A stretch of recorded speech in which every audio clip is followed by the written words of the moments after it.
Ready? Okay, we're live.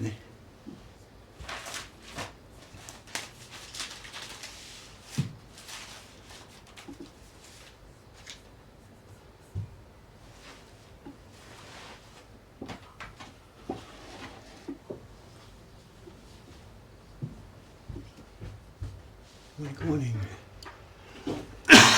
Good morning, good morning. Up and running. Zoom in a bit too close, I think, right there. Let's get on a bit there. Here today with the next color on our job. Ishikawa-san's also busy. She just arrived a few minutes ago. We're now working full speed ahead to get this space AMA print out. Our deadline was May the something. All the papers out. There'll be 3 people here today. I came up here at 5:30 or so. My paper, Ishikawa-san's paper, and Ayumi-san will be coming today. She's working on. Can't reach the. She's working on Kamakura. She might be finishing today. I'm not sure. She might be finished soon. Let's get going. I've actually already started. I started printing a few minutes ago. This is not the first sheet of the day.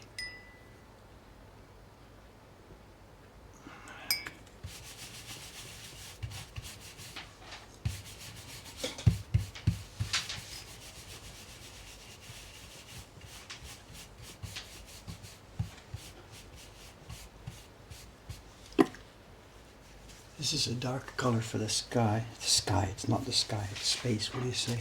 The sky of the print. We're doing it twice. So this is the before. You saw this. This must have been Saturday stream, right? I did the whirls, swirls. And now we're going to put in the sky and create some stars.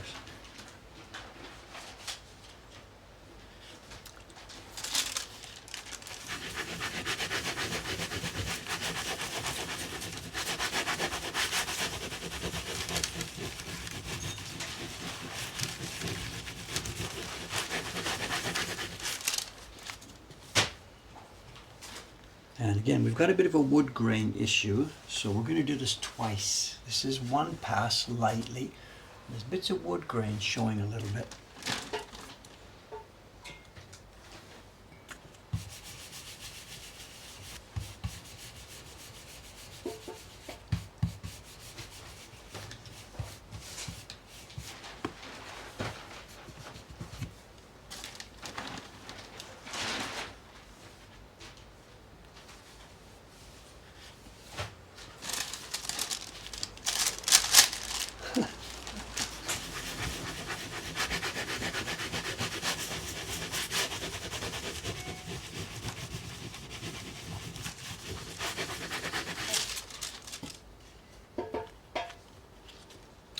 So after 2 impressions, we've got it nice and deep. And there's almost no trace of the sky, of the wood grain in the sky. And we've created stars.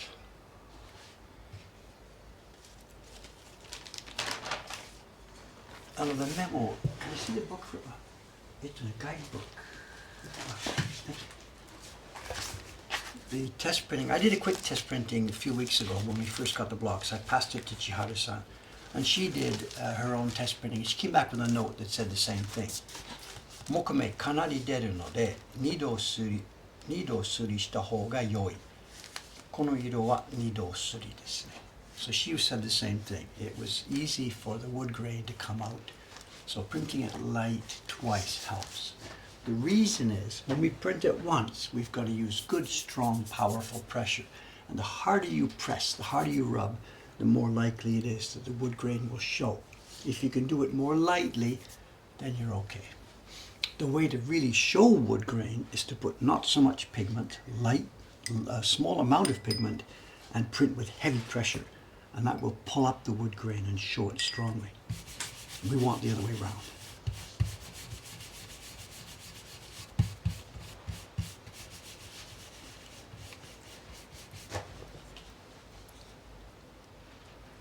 Someone's asking, when am I going to do some carving? My God, I spent the last few years doing nothing but carving, getting embarrassed because we never had any printing streams. And now we're printing and the requests go the other way around. I would rather be sitting downstairs carving, absolutely, to be honest. This is not by my choice.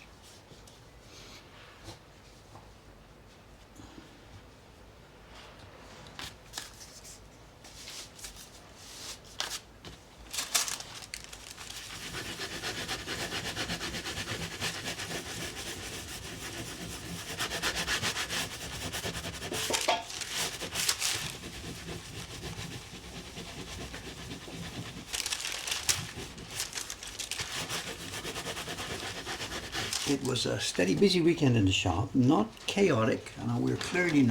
We're on the downside of the slope after the spring sakura rush. So there's still lots of people, huge fans everywhere, lots of people, lots of sales, but it's now sliding down. The numbers of people coming in each day are dropping. And we're not complaining about that at all.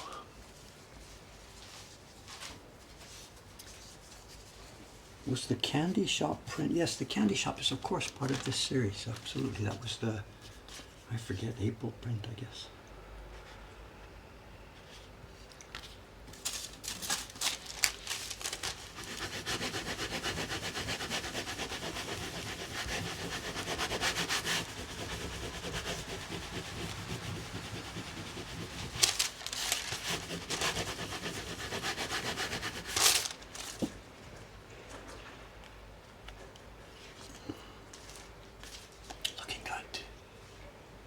Putting the sky in, of course, really sets off the planet now. The planet starts to look like a real thing. Is this sumi? No, this is indigo with a splash of yellow.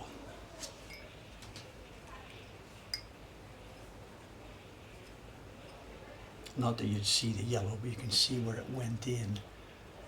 It's indigo just toned down with a bit of yellow.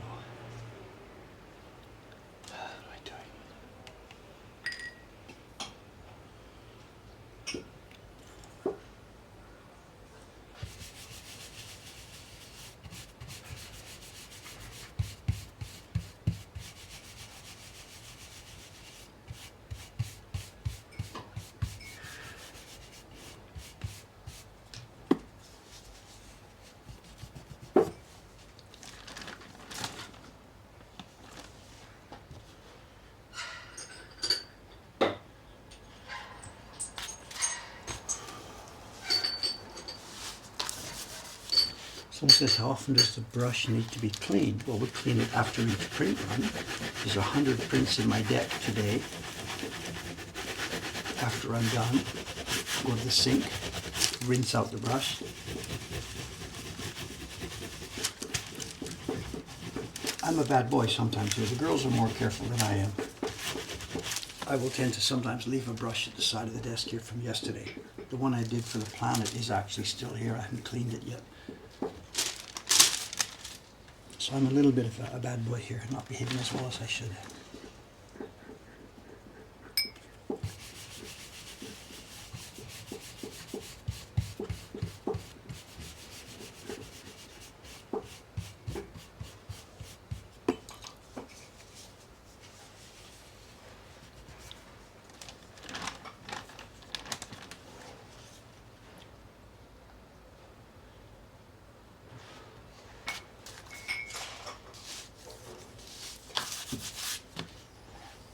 The paper, it's not wax paper, it's a kind of a silicone coating paper. Yes, of course, it's to protect the back. The paper is very, very, very soft right now.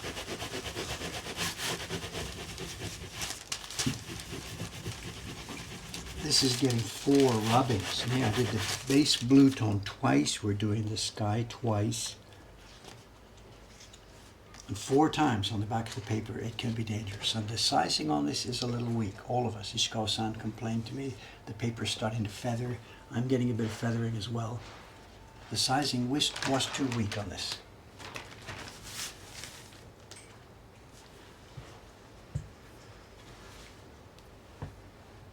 No comment.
Somebody asking, is there any update on the Suzuki-san story? Our landlady, Suzuki-san.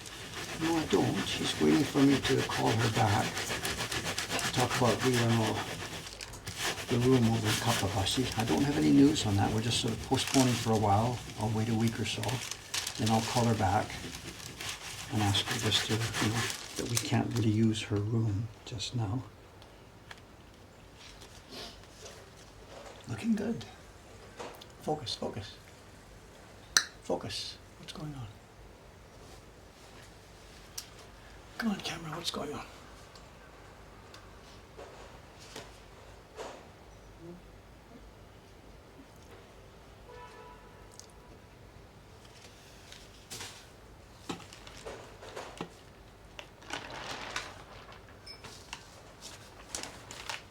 Looking good.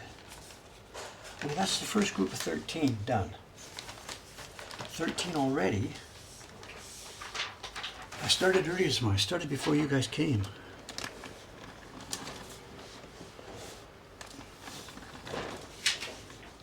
I had to get the pigment mixed. I came up here. I didn't go to the pool today. I passed this morning. I was late getting up. Then I realized to start the stream, get the cameras set up. I have to get the pigment mixed and ready, get some test printing done. So I skipped, I'm sorry, I skipped the pool this morning. So it's kind of things are stacking up here. Stacking up. And, it was a bit late last night. I didn't have enough gas in the tank to do this preparation. So someone's asking any pool updates. No, I'm sorry. Ask me tomorrow. I'll be over there tomorrow morning. So. The pool bus, Suki-san. Yeah, whatever. To update tomorrow. Update tomorrow. The days when it's a stream, the pool is a real panic. I can't get in there until 7. This thing's supposed to go live at 8. And today I had to get pigment ready, test it up, see that it was okay. There just wasn't any time to get it going, so I'm sorry.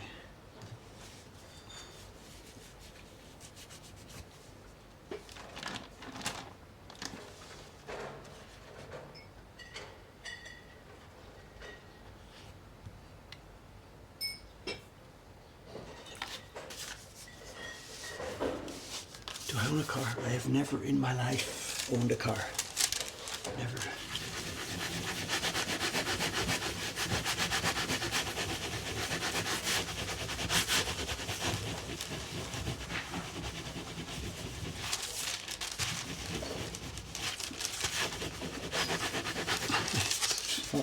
This conversation does come up every few years on this stream. Someone talks about my car or whatever. No, I've never owned a car. And this is there's this group of things that Dave has never owned or done. And we touched on it yesterday. They were talking about smoking. You guys were talking about smoking on the previous stream. And I had never smoked. I mean, not even once as a stupid, dumb kid. Not even once did I actually try doing that. So I've never smoked, never had a car, and I've never owned a TV set. I think there was this list of things. When we have this conversation, these things come around. Oh, and I can add a new one. I have no smartphone. Although I can't say I have never owned a smartphone. You know the story. But no car, no TV, no phone. I drove for the music story. I drove a Winnebago and a van and different stuff.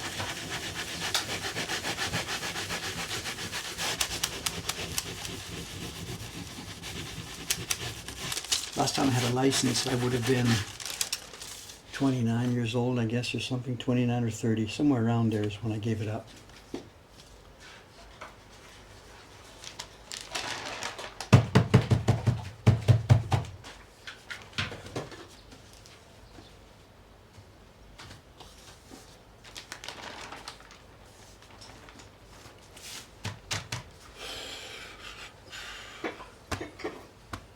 Someone says, if no smartphone, how do you communicate with people? Well, we're managing right now. I do have a computer, of course.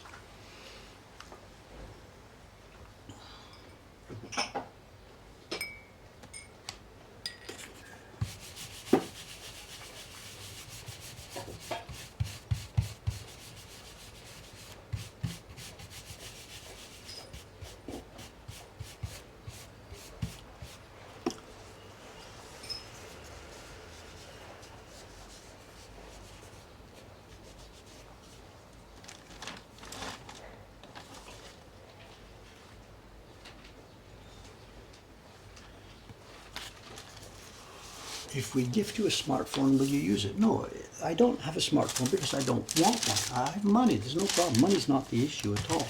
I don't want that distraction near my fingers, near my hand, every minute of every day.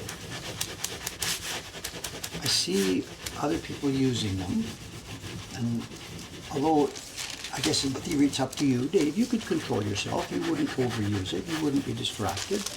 But I know absolutely, of course I would. I don't want the distraction. I don't go anywhere, I don't travel around, I don't need the translation app, I don't need most of the functions of a smartphone. I don't want people bothering me.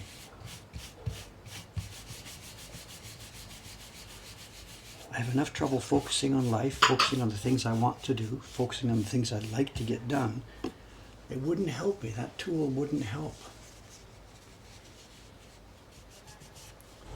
I'm sorry if I'm not trying to be too pretentious about this. I'm too good for that. Only the plebes have smartphones.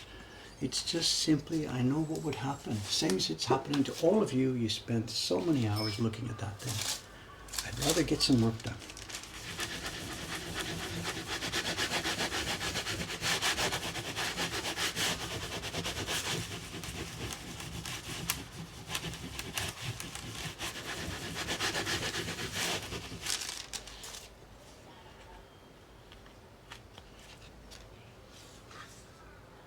This is looking nice. I enjoy this print, it's really looking nice.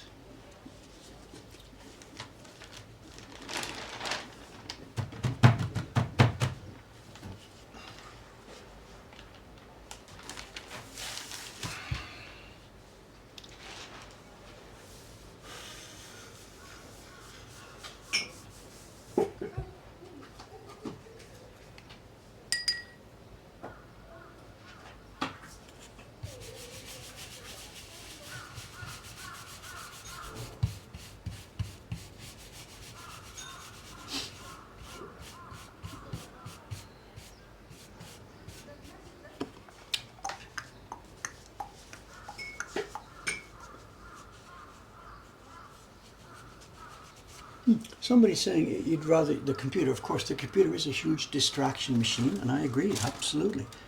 This is a wonderful thing that I use to be hugely productive. It's also a terrible distraction that destroys a great deal of my productivity. Both things are true. This computer's sitting right in front of me.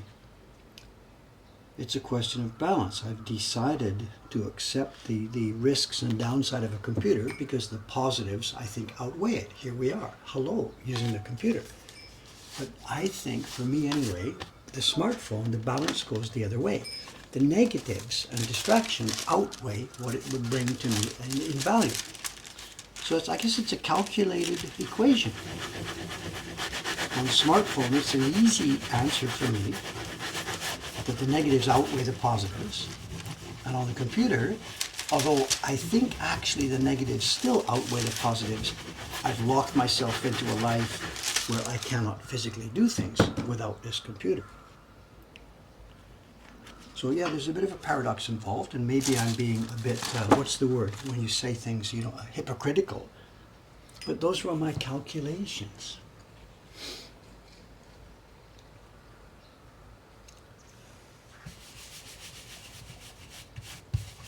It's ongoing, of course, it's ongoing.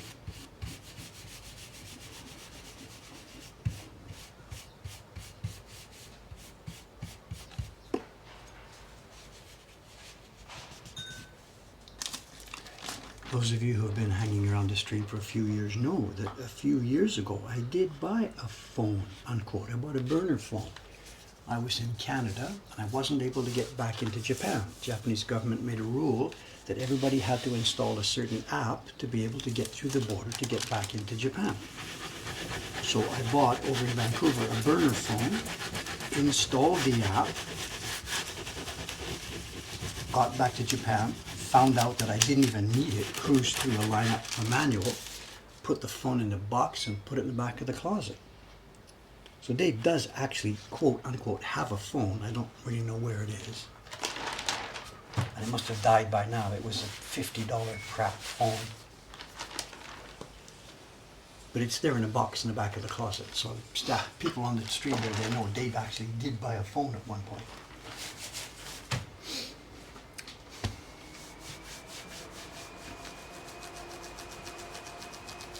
We want to take the battery out. I don't know, it's somewhere. It's three. When did we do this? When was that? That was 2021. So it's 4 years ago. So whatever happened to the battery has happened to it.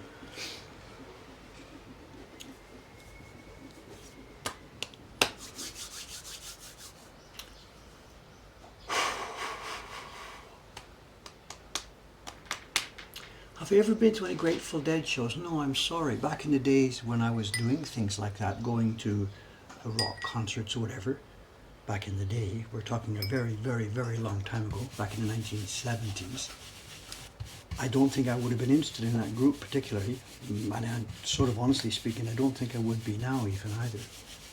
So no, they were never on my radar, sorry. And I was never much of a concert goer.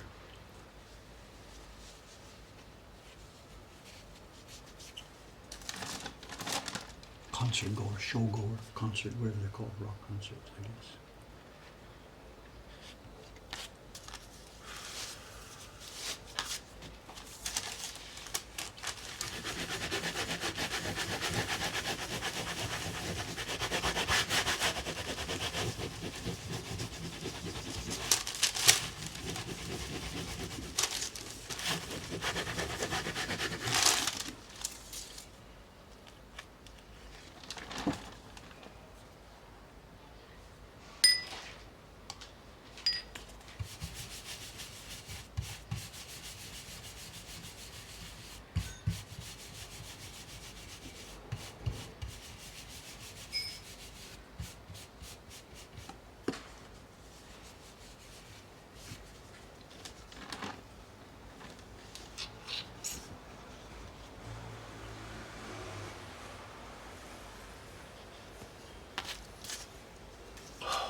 Do the purchasers of your product who are assuming Japanese know that their artist is not Japanese?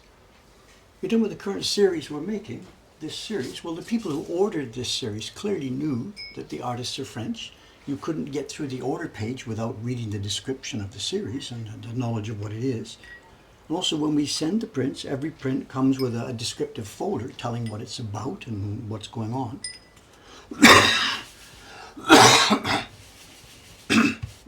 So everybody getting these prints knows exactly what they are, of course. I'm not quite sure if you understand our work. I don't know.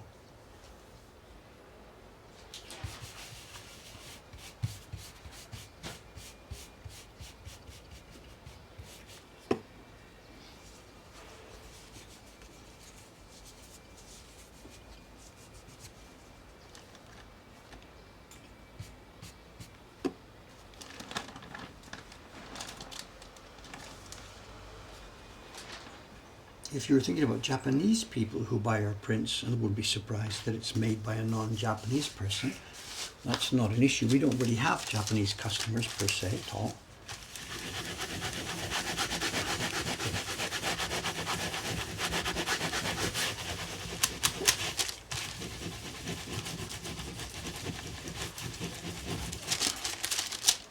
The prints I'm making today will all, I think, probably without any exceptions, or 99% of them, will be going overseas.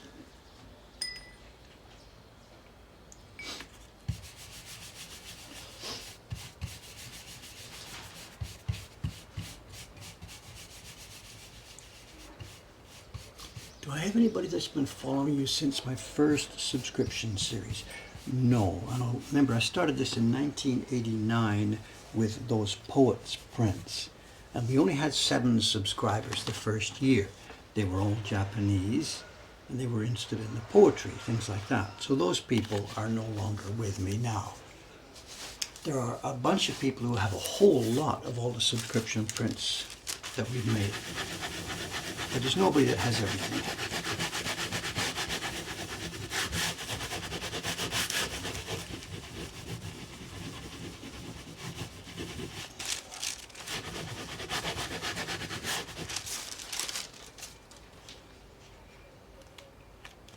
I guess my own collection is the only complete collection.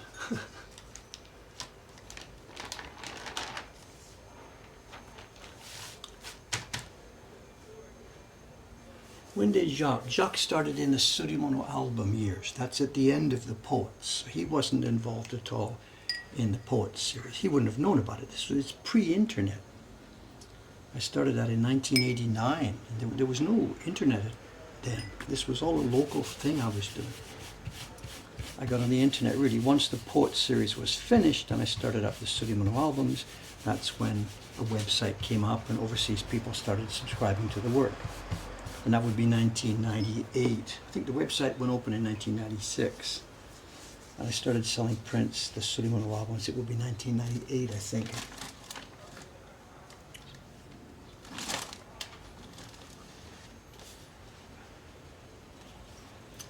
Okay, someone's confused about the flow here. The paper's coming in from in front of me. Let's zoom out a bit for a while to see what's going on. This is the in stack and the out stack. Coming in from the in stack, no sky color yet. I guess it is confusing, just a sec. This sheet hasn't been printed yet.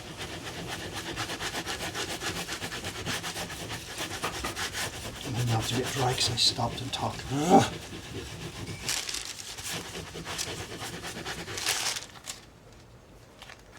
So we have the sky, the base tone. I'm putting it back into the in stack temporarily. We're doing this as a double impression. Ink up the block again. Ink up the block. It's not ink. Put pigment again on the block. Wipe the corner notch. Pull it out again. This is now, remember, this has had one impression. Back on the block it goes. I've got to be really, really careful to get it exactly right. Do it again. Lighter pressure this time. The paper is soft and wet.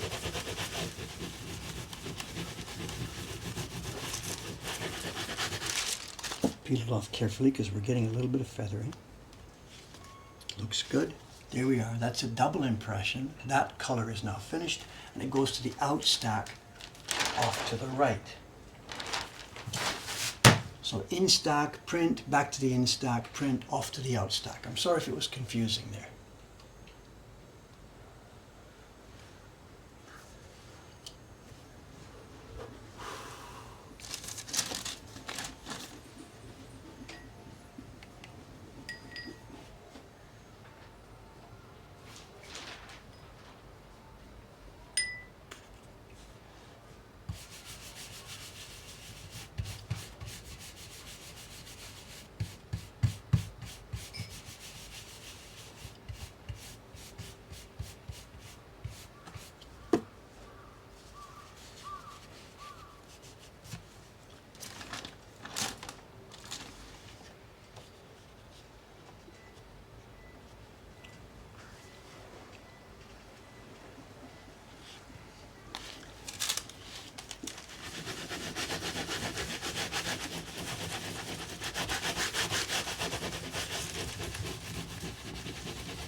Okay, one color. The color's there, but not very deep. Keep it under the plastic. Keep it moist.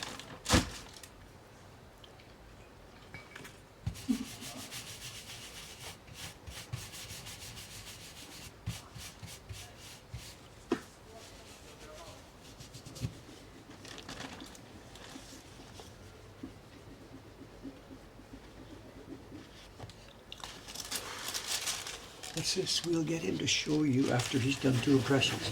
I don't understand. What have I missed? We'll get him to show you.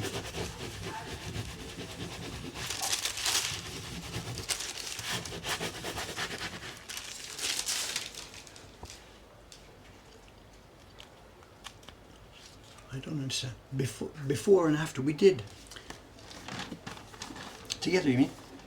Hi.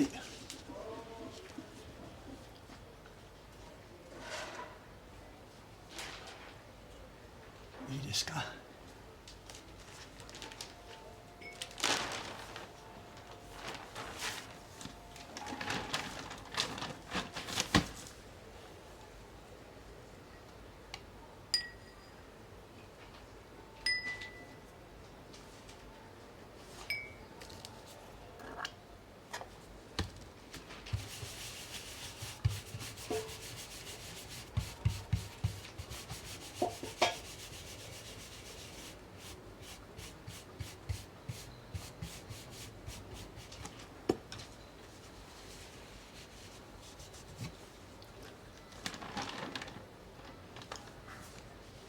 Do I take vacations?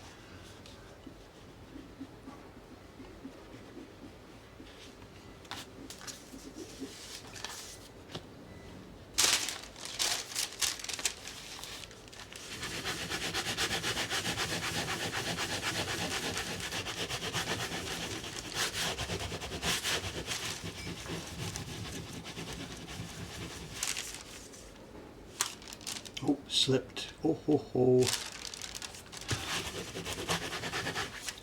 Okay, screwed this one up. Let's have a look and see what's going on. Can you see? I didn't get it in the corner. Look at this. Just I put it in the corner, and then as I put down the left-hand side, I must have pulled it a little bit, so the paper came out of the corner. Can you see it? It's not in the corner properly. What that means is, up here then, you can see it. The sky didn't get lined up. This one is a dead duck.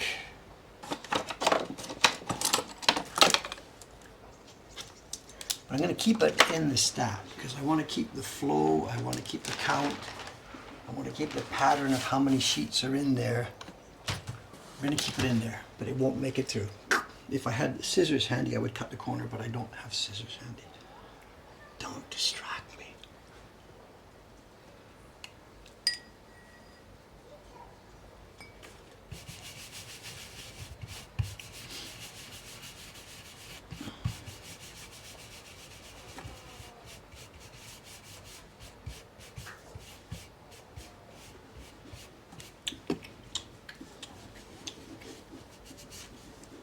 You can see it from the back. Once I was rubbing, it became apparent what I had done. I didn't need to wait and see the front. Here's what happened. In the corner, I lock it with my thumb. Now stretch over to the left. And at the moment when I stretched it, it must have slipped out just a tad.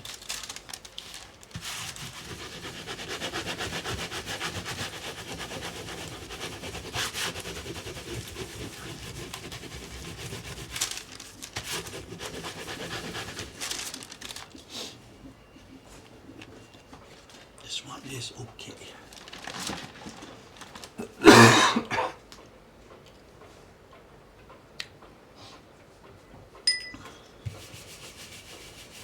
Some saying the prints are worth more if they have errors. Well, we're not talking postage stamps, so no, that's not how it happens. So that one will not, of course, see the light of day. But having said that, there's an experience yesterday in the shop.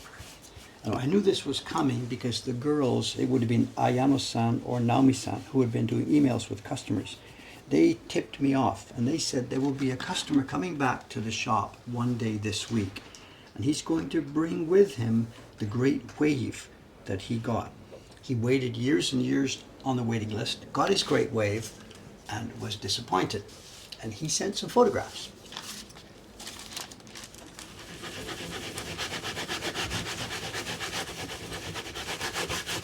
And yeah, when I saw the photographs, I was first, hey, what's this? Wait, what? Really? And yeah, when I was checking the prints, I let through a print that shouldn't have gone through.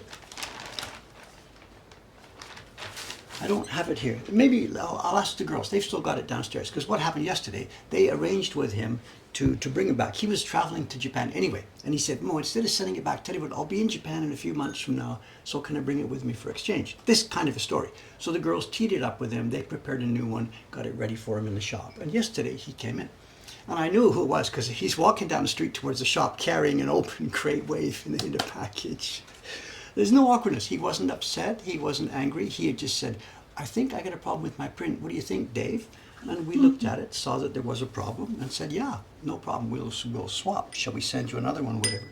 And again, he had said, no, I'll be coming over there, so let's just arrange a swap. So he did. He came in and we swapped. And what it was, when I checked the Great Waves, Chiharu-san, who prints them, she, of course, the printer, goes through first. And you've seen this. She marks a few of them with the word yare. It was either a test print or she slipped the misregistration like I did with that one just now. And she marks these. But then I go through the stack also and I look over them because I'm looking for dots of chiri. Our Great Waves are chronically bad for having bark scraps in there. So when I had checked the prints, I'm looking for chiri, whatever. And I didn't see there was a blue blob. Chiharu-san must have she must have bumped one of the blocks. And there was a smear of blue pigment in a place where it didn't belong. And I will show you the print. It's downstairs. I'm not going to run down and get it now. But I'll ask the girls to leave it with me here so we can show it to you on the next stream.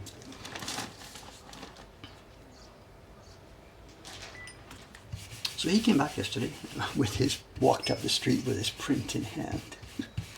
Swapped it out for the new one, which they had prepared ready for him. Took a picture together. He asked for a picture together. So, and then away it went. So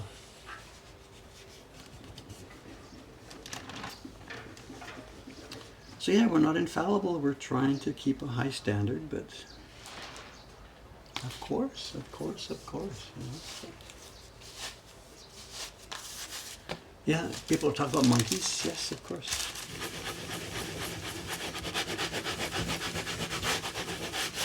But it's a question of how often we fall from the tree. Fall from the tree too often and you lose your status as a monkey.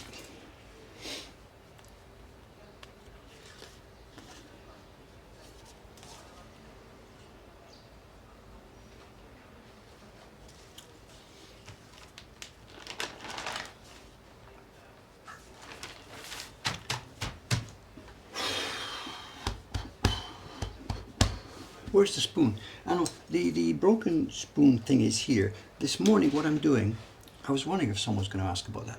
Hang on a sec. I'm finding it easier. One sec. This thing is getting dry. Hopefully this thing gets dry easily. I'm finding it easier this time. Look, let's try it. If I put the spoon here, it's really, really close. If I put the spoon here, it's getting in the way of rubbing the pigment on the block, and the spoon itself is sliding around, and it's still leaving a bit of blue at the side there. So for this one, I'm finding it easier to do this. Ignore it. Rub pigment. It's getting all over the registration mark. Smoothly rub it on the block, and then grab a tissue and pew. So for me, this particular impression is just easier to make the mess and wipe it up, rather than defend from the mess in the first place.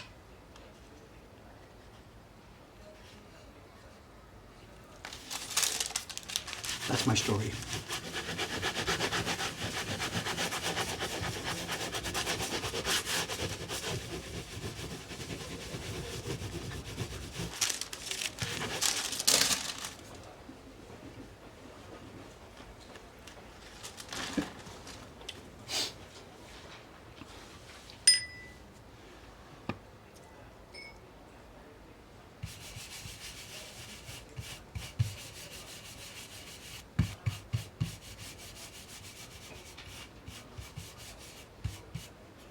But I think I should replace that.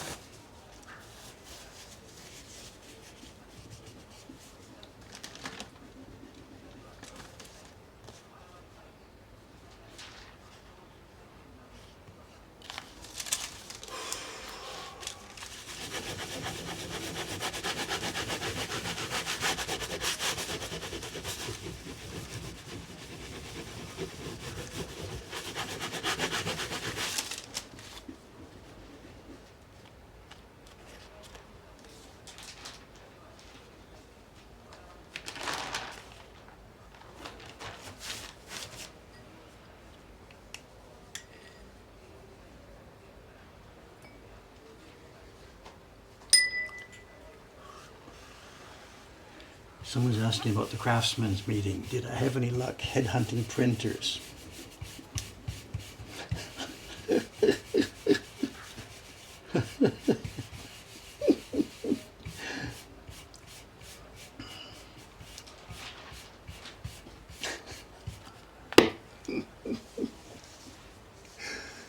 All right, Tom.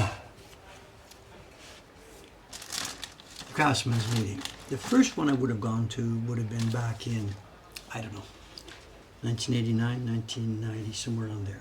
I had heard about the association. I had seen a story in the Mainichi newspaper, the English newspaper, about you can see Japanese craftsmen come to visit our department store. There's demonstrations happening Wednesday night, blah, blah, blah, blah, blah. Dave had never had any luck meeting any of the craftsmen. So he went to that exhibition and talk and whatever it was. And I met a couple of people there.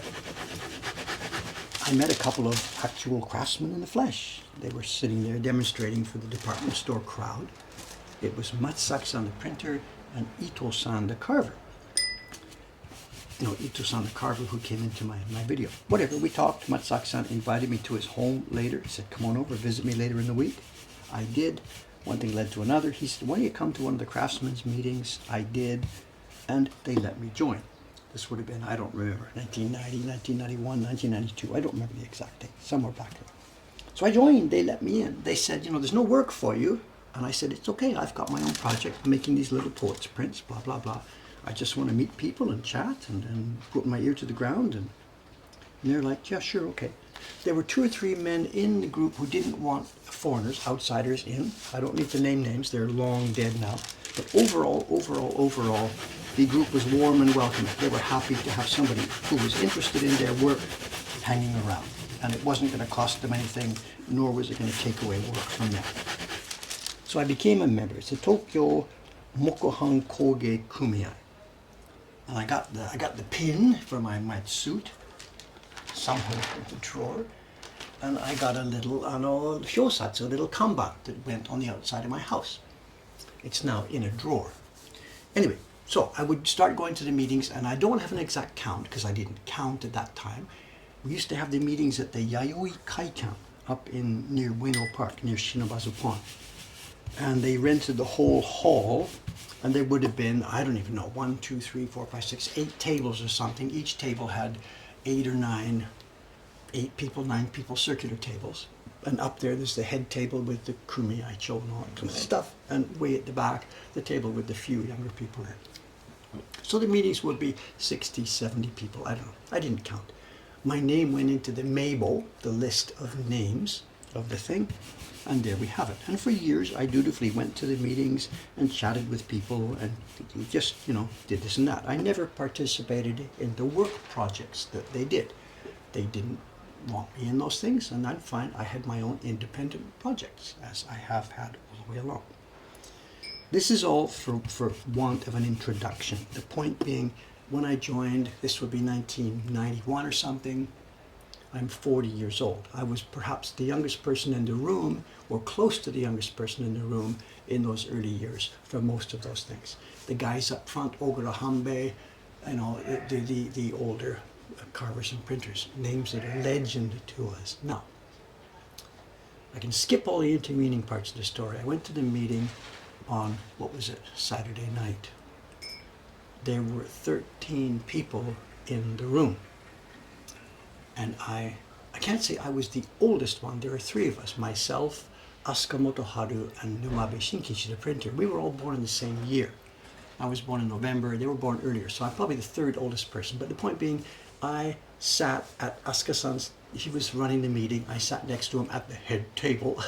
There's 2 tables, and Taran-san is over at the other table where all the young people sit. He's probably sitting here. It's finished. It's all over bar the shouting. There were 13 people in the room.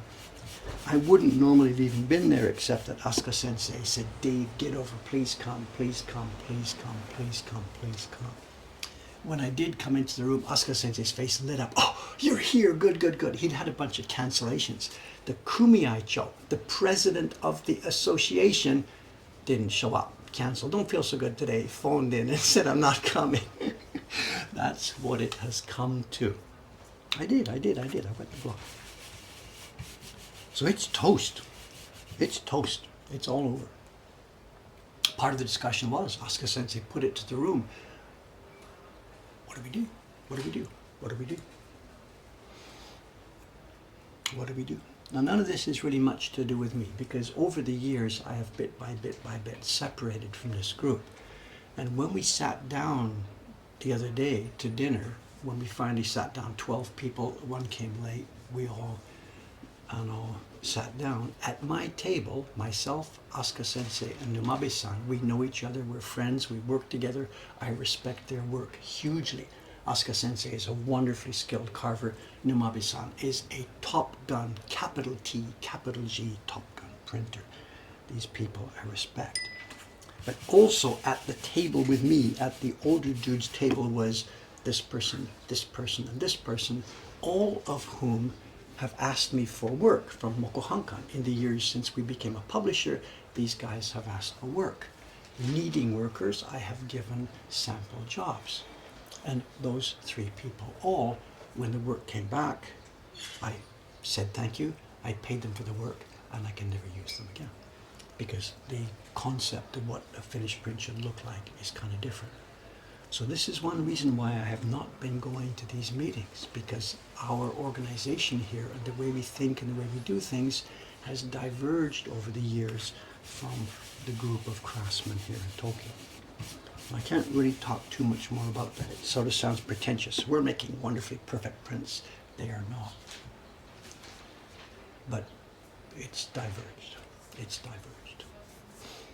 There's another similar group down in Kyoto. I don't know how they're doing. It's probably the same story. I'm not a member of that group. I don't go to their meetings at all. It's kind of toast. There are people still making prints, of course. I don't want to, woodblock printmaking is dying in Japan. No, there's interesting people making interesting prints all over the place. I saw some prints from Kitamura-san, a young man down in Kyoto. He's done some prints that Unsodo is selling for him, and they're fabulous. There is interesting work being done here and there are some nicely skilled people doing work here and there. They're not all under my umbrella. I'm not trying to put it out that Mokuhankan is the only last stand of people making good prints. That's not true. I had a report a couple of weeks ago from somebody who watches these streams who said, Dave, have you seen the newest work from Hayashi Yusuke-kun? He's a printer.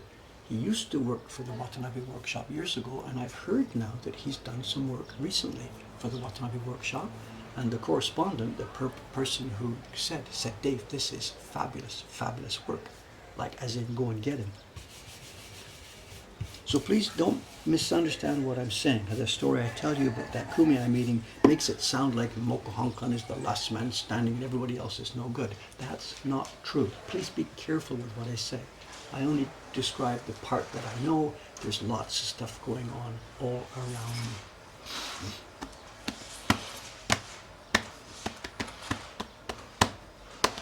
But anyway, to answer the question, I didn't get anything from the meeting myself. There wasn't anybody there. There were a couple of young printers who I would like to have talked to. They were not there.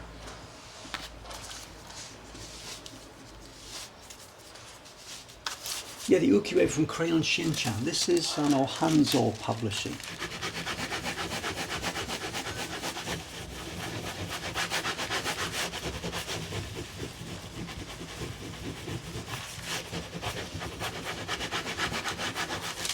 That company is doing pop culture stuff. Wonder where they got that idea.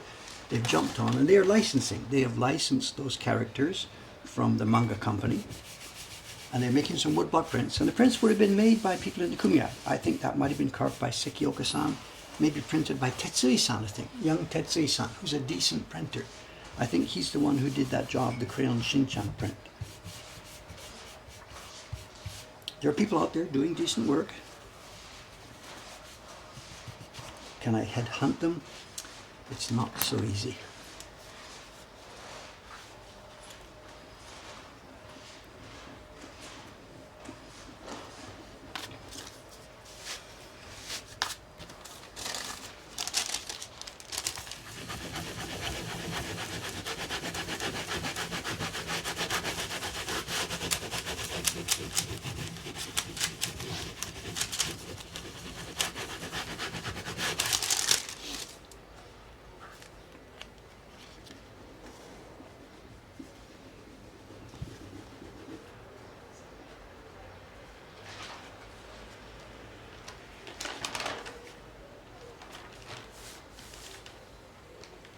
Well, someone's saying that when they read that article about those pop culture prints, the Doraemon and Crayon Shin-chan and stuff, there's of course no mention of us.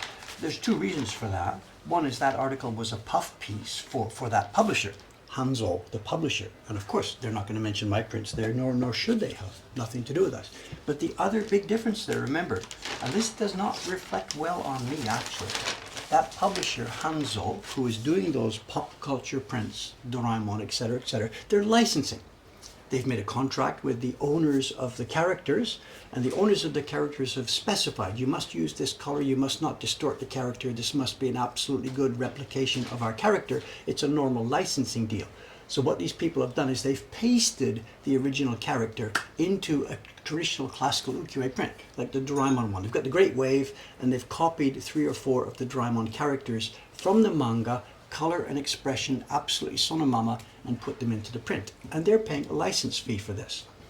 Our ukiyo-e heroes are nothing like that. We are pirates. We have stolen various imagery from various places around the world in pop culture, and we have adapted it into the world of traditional Japanese prints. The characters don't look anything the same. The licensing people would never permit this. You can't use that type of a red shade for his kimono because it must be this shade. So we could never have licensed it even if we had asked, because we wouldn't put up with the demands they would have made. So it's not a question of money. We didn't want to pay licensing fees. We didn't want to do it that way at all. So of course our ukiyo-e heroes are not part of such an article.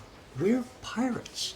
Up on the roof here, you probably can't see it. It's kind of not visible, but there is a Jolly Roger flying. This is a pirate organization.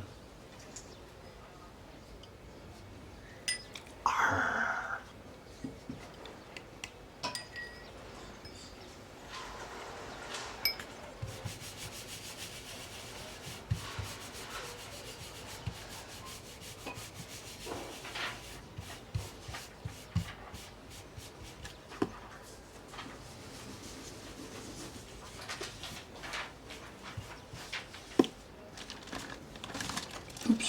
Oops, I forgot. We came to the end of a group.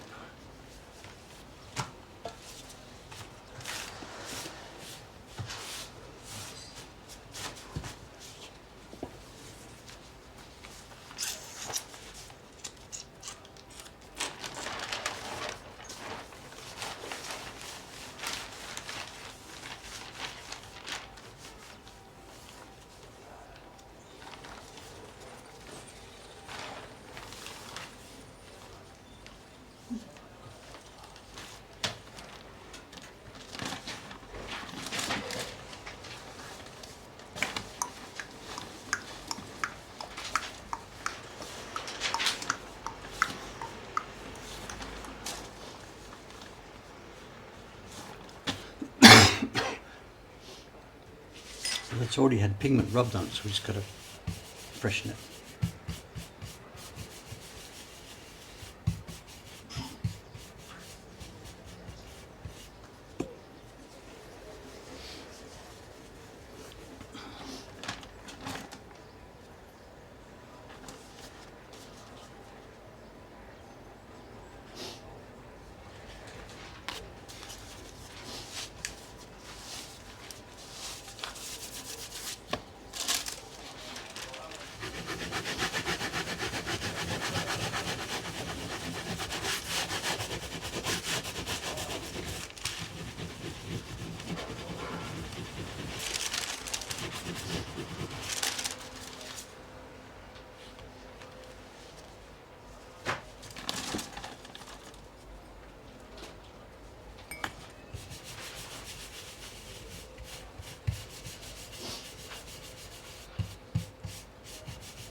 where we're going is something. Can you see the sample, Shikasa? Oh, just when she reaches out. This is where we're going, the full thing. The space Amma has her thing. There's shadows everywhere. There's other details. Lots more to come. Thank you, Shikasa. Go ahead.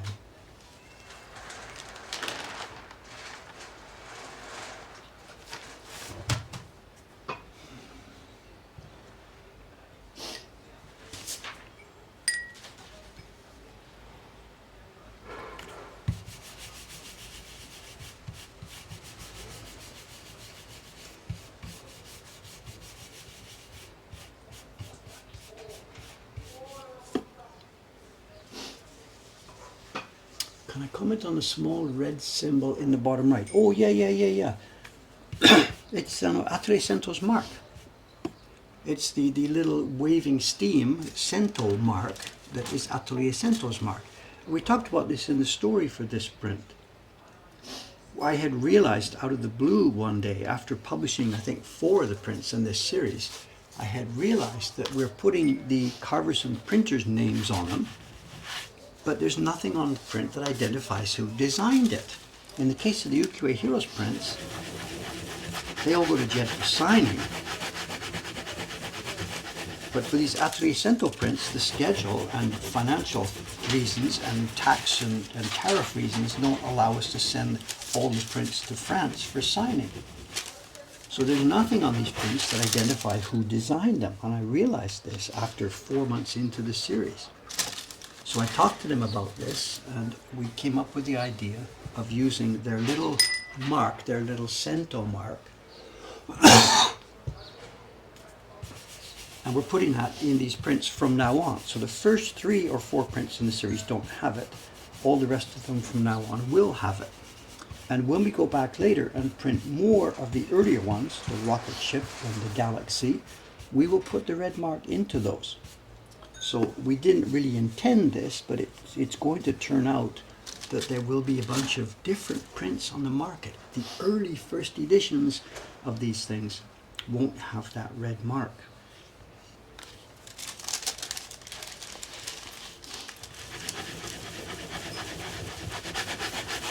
So whether that means those early editions are going to be worth less, I'm laughing here, or maybe they will be worth more, who knows. Anyway, it is what it is, and that's what's happened. So as the last step on this one, I will be printing that red mark into the corner. And we'll be documenting this. Once I get this sorted out and we have it all clear what's going on, I'll put this information on the website. There's a website that matches this series. So we'll put it on there.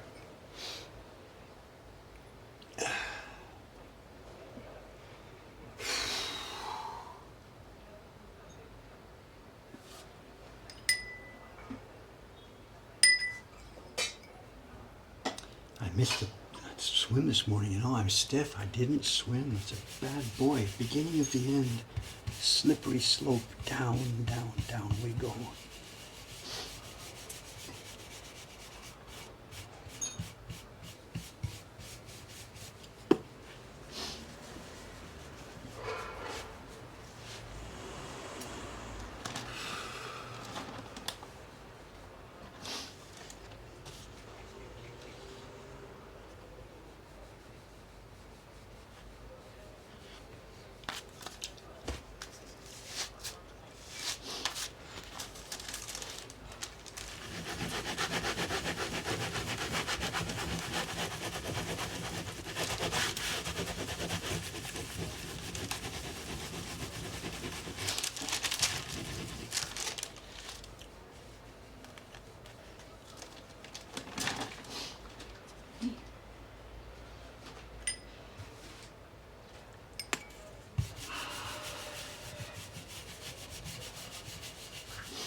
Someone saying we're not in the same room. No, we're not in Kansas anymore.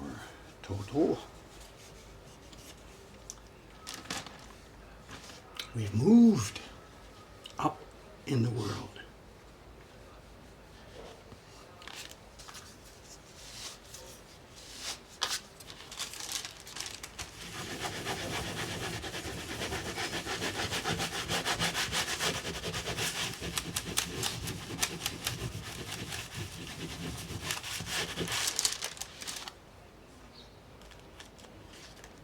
Okay, I should update what's happening here. We're now just after 9 o'clock. I do have 2 packages here. A whole bunch of stuff came in the shop yesterday. We got busy. We opened a whole bunch of prints that had come in yesterday. And there's 2 packages. I stole 2 of them. One of them I know what's inside. The other one I don't know what's inside. So we have 2 packages to open. These are goods that have come in, just random stuff that either I or Watanabe-san or Naomi-san ordered somewhere, bought somewhere. This is not sock material. Your socks are safe. Just we have a quiet glimpse of some of the prints that are coming in for the flea market. If I can get them open. Slippers.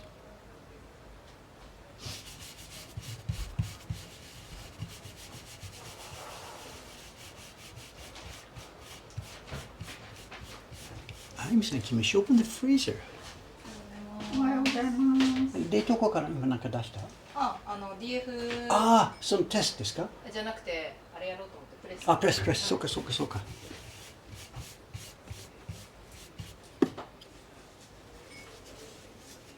じゃあ今日鎌倉乾燥する？いや、なんかビデオ撮りたいから。あ、そうか。じゃあ後で。はい、OK。じゃあ今日は綾野さんいないでしょ？いや、なんかね、渡辺さん撮ってくれるって言ってたから。はい。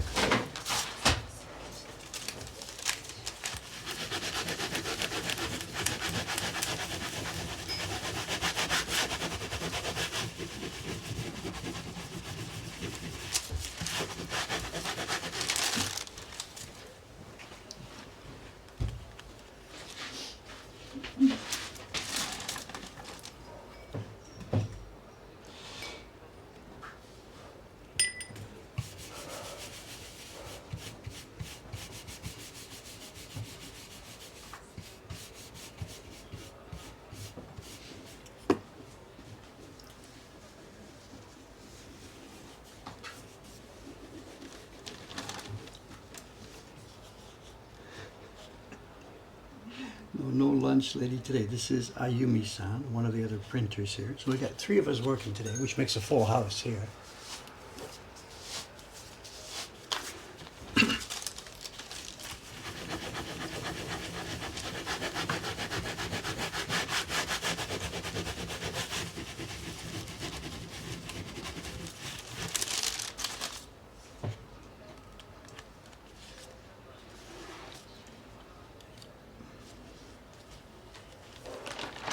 She'll be working on 2 things. She just explained. She's going to maybe do one of the final colors for the Kamakura print, the Daibutsu, the one I showed you a few minutes ago.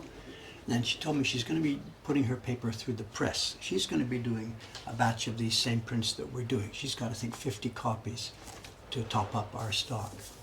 And she'll be putting the paper in the press before she starts.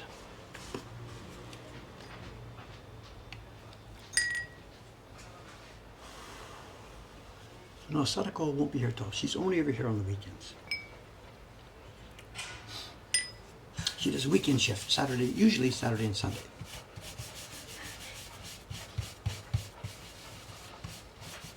She's a busy lady. She goes to a sports club, she goes to exercise, she's got grandchildren visiting.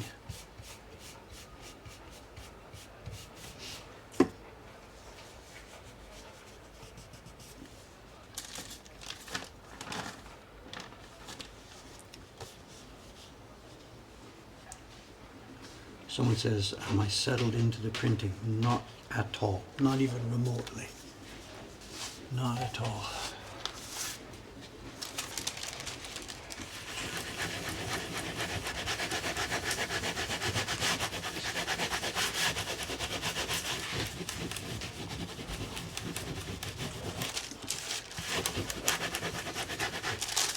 This is not my printing desk. It's a left-handed, a right-handed desk. Nothing matches the schedule. I grab a bit of time here, a bit of time there. I've done no printing over the weekend at all.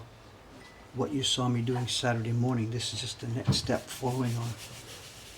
So there's no comfortable rhythm to the work for me these days.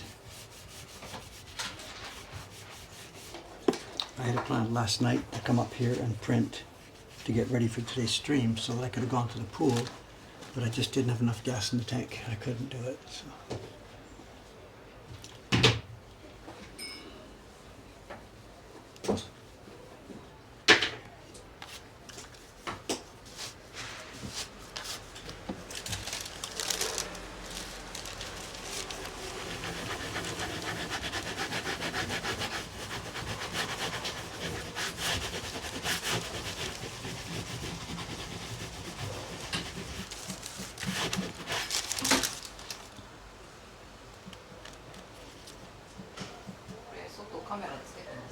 うん、はい。でもレイちゃんのところにあ、見たとこ。もうあげば、あみさんがいつもスイッチオフしますから。最近してなかったのに。最近してなかったのに。僕やめちゃった。もういいです。ちゃんと学んでたから。そうですか。そうですか。ここ最近やってないですよ。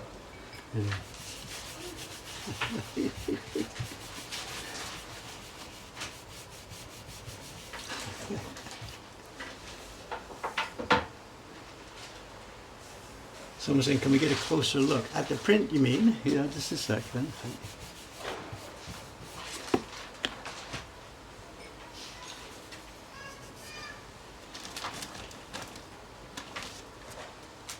This is the before. There's a base coat in the sky already.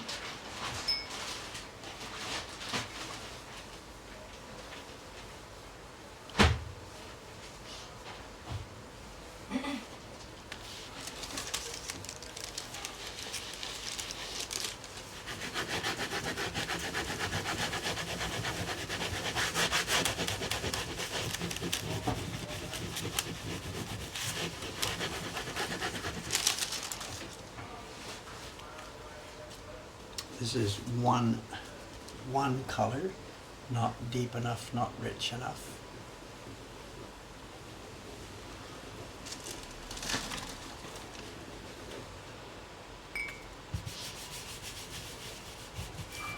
Here's a second impression of the same thing.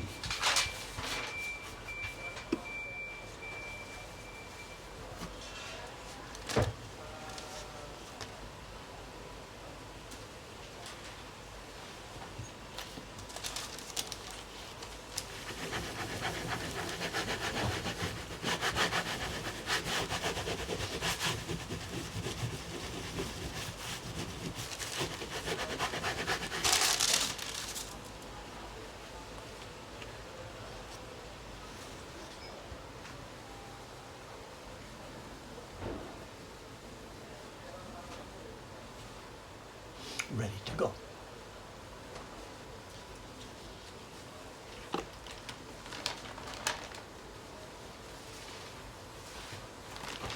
Here's our time, 9:13. Let's do one more, then let's go to Chantal.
that'll do it. It's 9:15. Let's have a show and tell. Hide the paper here.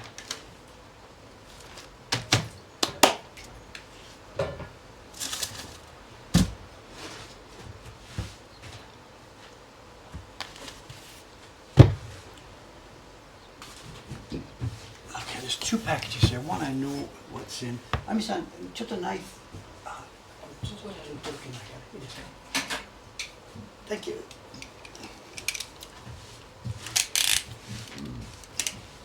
So I know what's in this one, but I don't know what's in the other one. So let's have a look. Actually, I almost know what's in this one. It's a couple of fan prints that somebody put up on Yahoo Auction. And he described them funny. He wasn't quite sure what they were. And going by the pictures, they do look like woodblock prints, but they don't look like woodblock prints. Both things are true. So let's have a look and see what these are. It was a very cheap auction, I think 1,000 yen.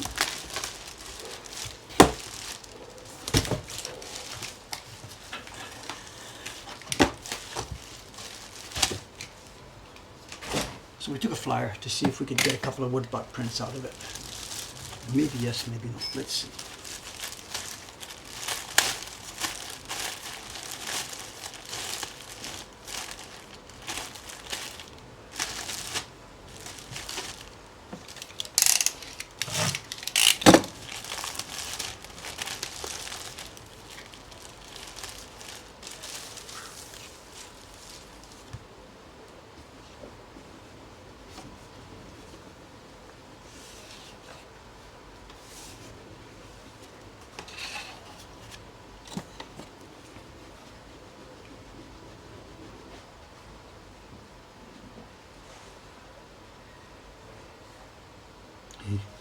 I don't think this one's a woodblock print. I think this is actual drawing. Ooh. This is woodblock print. Look at this. Wow. Very large fan prints. This would have been made as a print first, then it would have been scored and folded and scored and folded, and put onto a sensor, the kind of fan that you open up and close up. And this is a print. We have vivid barren rubbing marks on the back side.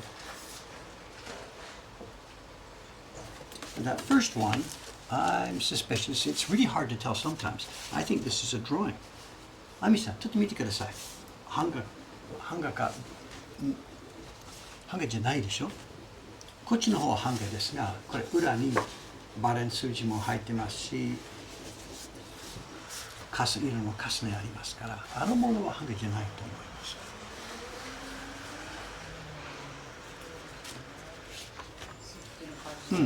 There's a number of clues as to how we can tell this is a woodblock print.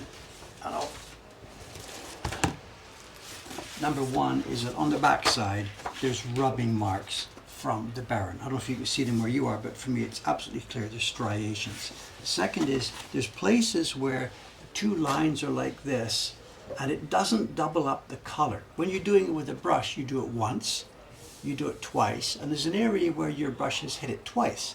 But when it's a woodblock print, if you've got a crisscross line, it's carved crisscross. So the crisscross part doesn't get doubled up black. And the third thing really puts into it, we have registration marks.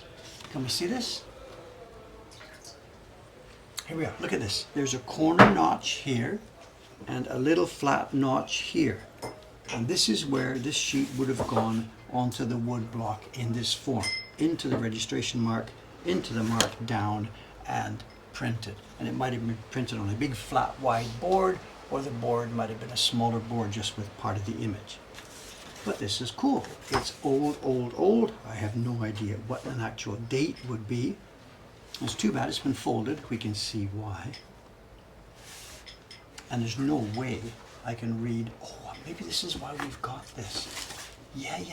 It's misprinted. It's a defect. Look. You saw me screw one up earlier today. This one has also been screwed up. When they tried to print the guy's name, look at the shadow. They dropped it on the block and got a shadow mark. So this is a defect. And look at the second one. they dropped it even more. It smeared the guy's name completely. You've got a double impression here. It's printed once, and then again, it's printed twice. Up, down, up, down, up, down. So these are defects from the workshop. So this auction must have come somehow from a leftover printer's workshop. Very cool. Will somewhere on a stream 100 years from now, somebody will have that print that I spoiled this morning, and they'll be saying, look, you can see what happened. He put it in the registration mark, it slipped out, and you can see where it's off. It's exactly the same story. After the printing production, again, this would have been mounted on a fan and they would fold up, you know, the kind of fans that open and close, open and close. These are woodblock prints designed to be used that way. And we have reject copies from the workshop, and my guess is this is perhaps one that was prepared as a master copy that then may have been turned into a woodblock print later. That one I'm not sure about. ケントずれたんです。あみさん、これ2回吸ったんですが、1回2回1回2回。いや、もう半分ずれた。だから文字でしょ。これちょっちょ。ああ、吸って剥がすときかなんこれか。本物。そうそうそうそうそうそうそう。じゃあ不良品？不用品みたいですね。100年前の不用品。そう。だからセンスにならなかったんですから残ってたんです。なるほど。If it had been nicely printed, it would have been turned into a fan, and it would have been used up, and we'd have been lost a century ago. But it's left for us because of the mistake.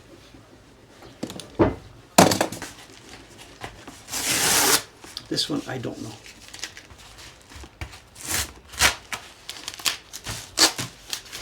It's taking an hour to get in here.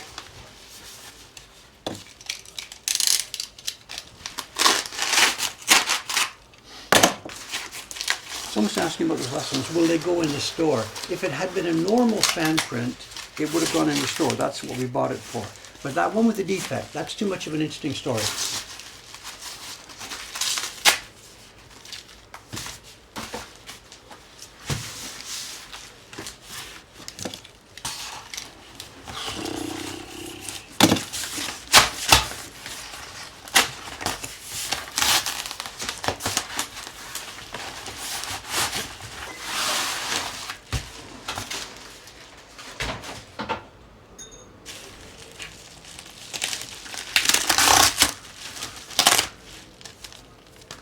What's this? I haven't seen this one.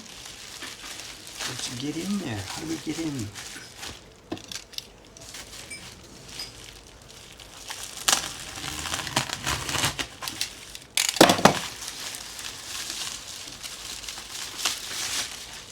What have they found?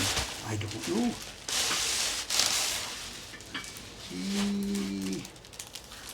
Look at the size of this thing. It's a water wheel, a suisha. Hey, look at this. I can't read the guy's name. Fujita, Mr. F. Fujita, 1998, and it says Suisha B, limited edition. So this is a Sosaku job.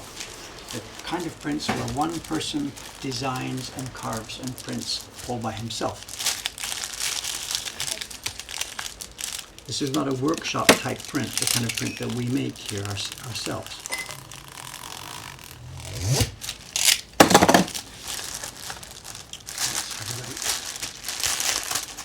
So these days, unlike years ago, these days in our shop now we are carrying a lot of this kind of a print.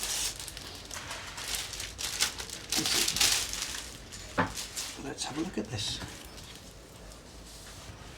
Okay. It's on a bit of a pulpy washi, not nice washi. There we go. Did anybody find any information? Mr. F. Fujita. No idea. It could be a known artist of the day. It could be a hobbyist. I have no idea whatsoever. Someone's got some information. Here you are. Musashino College of Fine Arts. So it's a generation before me. So thank you for the information. Cool. We're maxed out as far as we can zoom out. A lot of work to print something like this, you know, a big block. Someone says it's modern. It is. It's 1998. And this is an example of late 20th century So Sakuhanga, what they call creative prints. The difference from our work is major. Our work is collaborative. Specific artists by professional carvers, professional printers coming up with a certain result. These days this will be called Shinhanga. This is So Sakuhanga. So Saku is creatively made print. Creation making print. So Sakuhanga. And the idea is simple. It's supposed to be one person start to finish. Thinking of something, drawing it, cutting the blocks, and making the prints. It doesn't always quite work out that way. I know nothing about this particular person himself. I never met him. I know nothing about his work. But the people in the Sosaku field who started to get a big name, of course, once that happens, customers want more copies of the prints, and they start hiring professional printers. People like Kiyoshi Saito, all of his later prints, everything is printed by professional printers. So Sosaku in that sense just means more of the creative aspect of designing it. So those guys have a foot in both worlds. This man, I have no idea. Did he make this by himself? I would guess so, because it doesn't really look like it was printed by a professional. It looks like it was printed by a guy who cared more about making nice pictures for himself. There's what we would call gomasuri. It's made on cheap Shina plywood, which doesn't have a good surface for printing, so you get speckled colors. He didn't care about this. I'm not shooting the guy down, I'm just pointing out he wouldn't have cared about that mottled color going across here. For him, the overall impression would have been much more important. And we have things like this, rough carving, leaving the wood grain. This is what they wanted. We would never do that in the kind of work that we do. So yeah, it's a really nice example of the Sosaku genre. It looks like it's in good condition. There's no foxing, there's no mold, it's all clean. This is going to go downstairs into the shop. Very nice. It'll be on its way to a home in America or Europe or somewhere, and it'll be over somebody's couch. A few weeks from now, this will be in somebody's hallway or over top of somebody's couch in a living room somewhere. And the sort of problem here, this sort of thing is very, very common in Japan. Many people have made prints like this, but the contemporary living standards, the contemporary houses and apartments and whatever, don't really have room to display this sort of stuff. Whereas Western houses absolutely do. So this thing really has been hiding here somewhere, and it's now going to go to a place where it can be enjoyed and appreciated. The shipping won't be any big deal. This will cost about 5,000 yen to ship. We every day in the shop, we ship stuff like this, no problem at all. Easy to ship. We have polycarbonate plastic packages with cardboard on the outside. This is easy to ship, not a problem. Okay, there we are. It's now Monday. You're going to see me again 3 days from now. There's no way I'm going to be finished this print. I will still be here. By the time Thursday comes around, I'll be working on smaller parts. Maybe I'll be doing her uniform or the torii gate or something like this. It'll be smaller, easier printing by the time Thursday comes around. Tomorrow I'm out of here. Tomorrow is video day. Myself and Taran-san and Ayano-san, the three of us, we're going to get a bunch of cameras and tripods and lights and video cards and whatever, and we're going to visit Ito-san's daughter.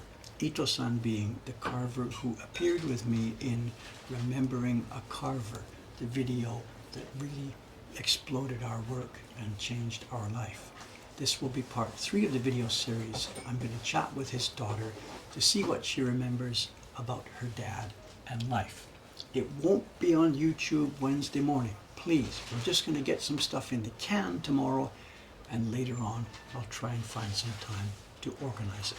So this is a tease for something that will come to you, I don't even know, a year from now. But tomorrow is filming day. She's let us into the house and she's going to chat about her dad. See what stories come up. Okay, thank you very much. I'll see you on Thursday afternoon, a few days from now, here at the bench printing. Let's put up the outside camera if I can find it. Bye for now. See you on Thursday. Quiet still. The hot, cold Palo man has changed his parking place these days. Okay, see you in a few days. Thank you. Signing off now. 3, 2, 1. Bye for now.